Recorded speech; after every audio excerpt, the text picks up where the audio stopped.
Hi friends, இந்த வீடியோவில் reflexive pronounce பற்றி பார்க்க போகிறோம்.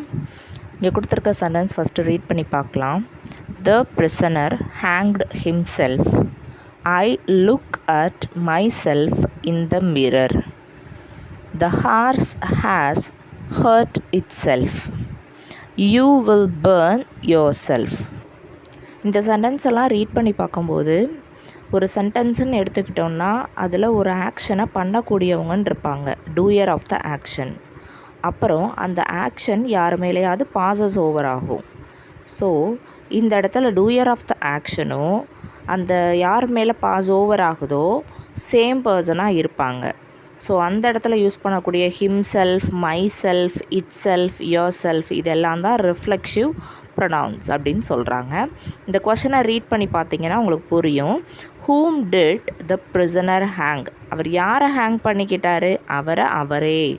ஸோ அந்த அவரேன்னு சொல்லும்போது தான் அந்த இடத்துல ஹிம்செல்ஃப்ங்கிறத யூஸ் பண்ணுறோம். அதுதான் ரிஃப்ளெக்சிவ் ப்ரொனவுன்.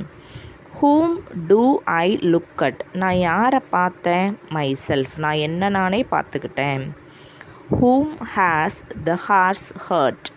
அந்த ஹார்ஸ் யாரை ஹர்ட் பண்ணுச்சு? அதுவே hurt பண்ணிக்கிச்சு. whom will you burn? நீ யாரை ஹர்ட் பண்ணுவ?